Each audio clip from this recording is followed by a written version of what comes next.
Welcome back to Justice Redesign. I'm Steve Teske, your host, retired judge, and this is Act 3.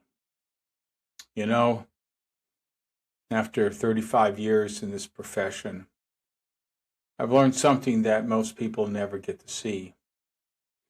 When lawyers make bad decisions, the public usually blames the lawyer. Sometimes they're right, sometimes they aren't. Because here's the part most people never see. Almost every major legal decision, especially inside government, is argued, debated, challenged, long before the public ever hears about it. That's what experienced government lawyers do. They're not there simply to win cases. They're there to stop bad cases as well. They're the people who ask questions nobody else wants to hear. Do we actually have the evidence? Have we considered the Constitution? What happens if we lose? Have you thought about the precedent here? Are we absolutely certain we want to do this? Most Americans never hear those conversations. Oh, I have. I mean, I'm in an office right now, a prosecutor's office, and I hear these conversations all the time. Lawyers, prosecutors wanting to do the right thing, wanting to do justice. Because when they happen, when these conversations take place, the system is working. Justice is happening. The bad idea dies quickly inside the conference room. And nobody outside ever knows it existed. And that's not failure. That's professionalism. But now I want you to imagine something. Imagine that same conference room. Big oak table, stacks of legal briefs, coffee cups everywhere. Somebody's laptop won't connect to Wi-Fi. Every law office in America looks exactly the same. Now, look around the table. Something's different. The chairs, they're empty. The lawyer who spent 25 years arguing constitutional law is gone. The career ethics advisor, gone. The prosecutor who wasn't afraid to tell an attorney general, no, we can't defend that position, retired, transferred, resigned, or simply decided, I didn't go to law school for this. That's the story. Not just one lawyer, thousands. Not just Department of Justice, across the entire federal government. Environmental lawyers, civil rights lawyers, consumer protection lawyers, national security lawyers, career litigators, people appointed by Republicans, people appointed by Democrats, people who stay through administrations because they believe something bigger than politics was worth serving. They're leaving. Some quietly, some publicly, some after 30 years, some after 30 days. But they're leaving, folks.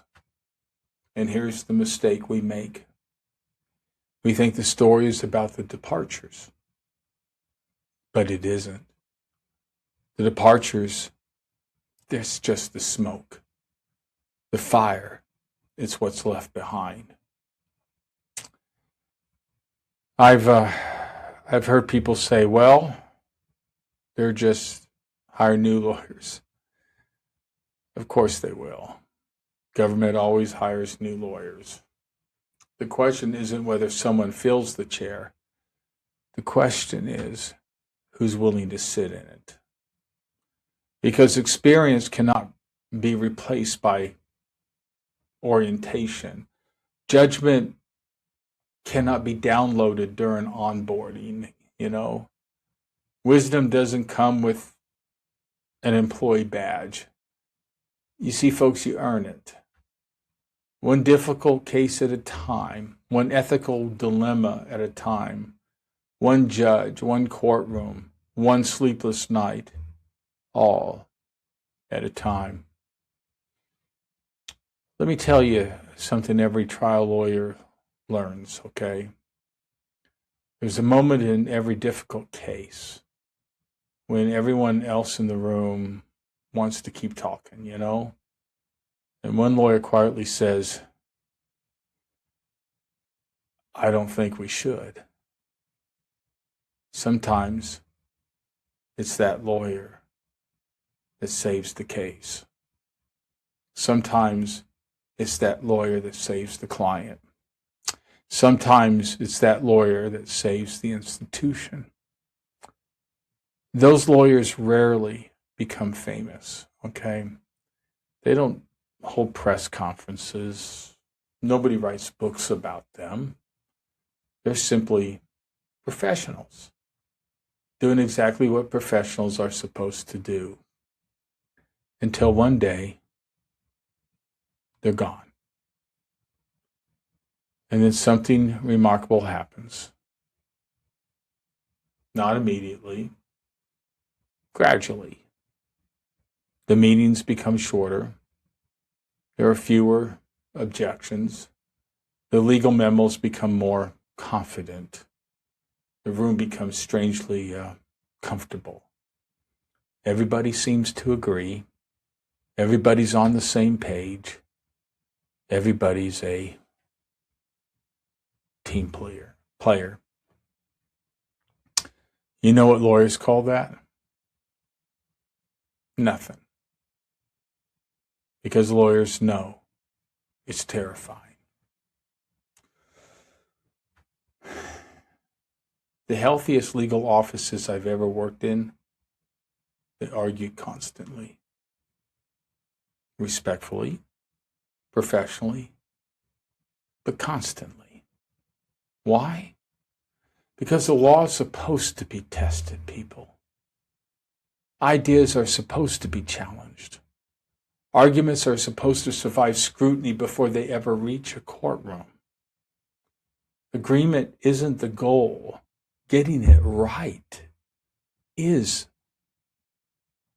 And that's where I think we've misunderstood the last several years. People ask me, hey, Judge, what changed? They usually expect me to say politics, or Donald Trump, or Merrick Garland, or Pam Bondi, or Todd Blanche. No, those are just chapters, okay? The deeper change is this.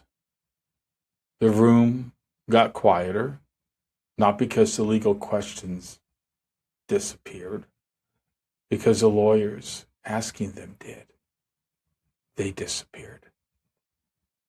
Remember Erez Ruveni? Well, you may not if you're not watching my YouTube podcast, The Teskey Brief. But I featured him, U.S. attorney, and he was fired because he refused to sign a brief that contained false allegations. He wasn't famous until he said, no, I'm not going to do that.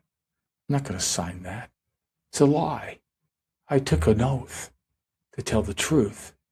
I'm a member of the bar. I'm an officer of the court. You see, remember the career prosecutors who resigned rather than sign pleadings they believed they couldn't ethically defend? They weren't trying to become celebrities. They were trying to remain lawyers. That's all they wanted to be. Remember that judges, their job is also to do justice, to seek the truth.